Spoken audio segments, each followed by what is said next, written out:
Hey guys, this is Anand Sachdeva. Welcome back to my YouTube channel growth corner. So यार, अगर आप channel को पहली बार विजिट कर रहे हो, चैनल पे पहली बार आ रहे हो, तो मेक श्योर करना कि आप चैनल को नीचे जाके सब्सक्राइब कर रहे हो और नोटिफिकेशन बेल आइकन को भी प्रेस कर रहे हो, सो दैट जो भी लेटेस्ट अपडेट होगी regarding your board exams class 10th और क्लास 12th की, मैं आपको देता रहूँगा, तो मिस नहीं होगी। तो प्लीज़ आप चैनल को सब्सक्राइब कर दो और नोटिफिकेशन बेल आइकन को भी हिट कर देना। सो बेसिकली मैं इस वीडियो में आज ये डिस्कस करने वाला हूँ कि क्या इस बार के बोर्ड्स 2021 के बोर्ड्स ईजी होंगे as compare to your 2020 boards और जितने भी बोर्ड्स अब तक होते आए। तो कंपेरेटिवली अगर मैं बात करूं कि सीबीएसई ने कोविड को चलते जो चीज़ें चेंज करी अपने पैटर्न में अपनी और भी related to your board exams, तो वो दो चीज़ें थी जितनी भी मैंने आर्टिकल्स वगैरह पढ़े, तो उसके बेसिस पे दो चीज़ें। पहली, आपका सिलेबस, जो आपका सिलेबस 30% रिड्यूस हुआ।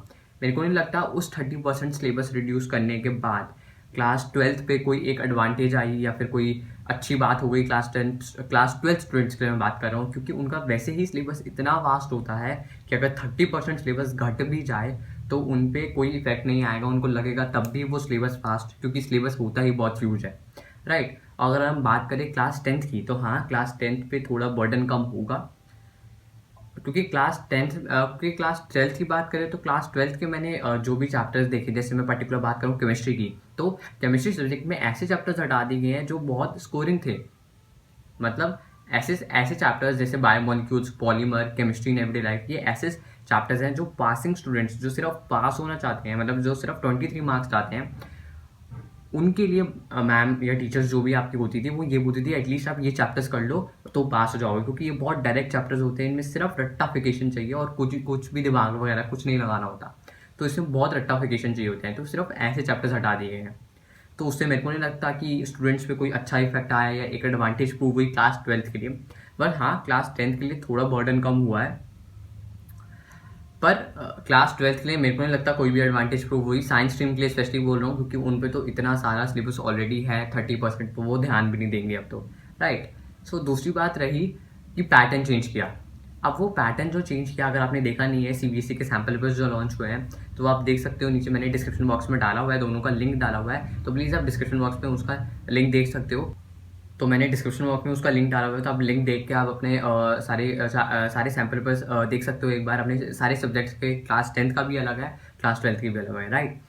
सो अब पैटर्न की बात करें तो पैटर्न भी बहुत चेंज हुआ है इस बार। अगर आपने नोटिस किया होगा तो एमसीक्यूज बहुत ज़्यादा है as compare to your theory questions. जो रट्टाफिकेशन वाले क्वेश्चंस होते हैं वो कम हो गए हैं, पर एमसीक्यूज इतने ज़्यादा बढ़ा दिए हैं। तो इससे क्या इफेक्ट आएगा? बेसिकली इससे क्या है, एक ये एडवांटेज है कि आपका जो रट्टाफिकेशन वाला अमाउंट है ऑफ द सिलेबस, वो थोड़ा कम हो जाएगा, और अब आपको थोड़ा ध्यान डिटेल स्टडिंग, मतलब डिटेल स्टडिंग का मतलब छोटे छोटे पॉइंट्स, छोटी छोटी वर्ड्स, छोटी छोटी डेफिनेशंस पे ज़्यादा ध्यान देना पड़ेगा, उनको रीड करना पड़ेगा रेदर देन रट्टाफिकेशन। उनको रीड करोगे तो आपके दिमाग में चीज़ें जाएंगी, उनको बार बार रीड करोगे तो आपके दिमाग में चीज़ें जाएंगी। तो इसलिए बोल रहा हूँ, आप उन चीज़ों को बहुत अच्छे से रीड करो, छोटे छोटे पॉइंट्स को, छोटी छोटी डेफिनेशंस को, क्योंकि इस बार ज़्यादा एमसीक्यूज हो गए हैं। अब क्वेश्चन ये उठता है कि ये एक एडवांटेज प्रूफ हुआ है या डिसएडवांटेज, ये फॉर्मेट।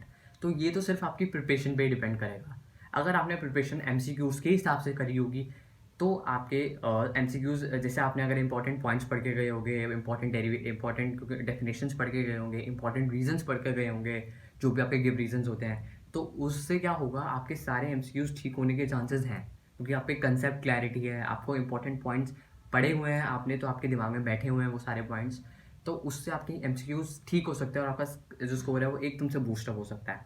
अगर आपने वो प्रिपरेशन नहीं करी, आपने सिर्फ रट्टाफिकेशन करते गए हर बड़े पैराग्राफ्स की, तो फिर उससे कुछ नहीं होगा, क्योंकि तो इससे क्या होगा, आपके सारे एमसीक्यूज गलत हो जाएंगे और आपका बिल्कुल स्कोर नीचे आ जाएगा। तो प्लीज़ इस बार ज़्यादा ध्यान दीजिए छोटे छोटे वर्ड्स, छोटे छोटे पॉइंट्स और छोटी छोटी डेफिनेशंस पे, छोटे छोटे रीजन से जो आपको लगता है कि बन के आ सकते हैं एमसीक्यूज, और आप एमसीक्यूज को सॉल्व कर पाओगे, राइट। सो ये दो चीज़ें, ये दो चेंजेस आए हैं बोर्ड एग्जाम्स के 2021 के। सो इस वीडियो में तो इतना ही। अगर आपको और कोई भी चीज़ें हैं जो क्वारीज हैं रिलेटेड टू योर बोर्ड, तो आप मेरे को कमेंट सेक्शन में बता सकते हो।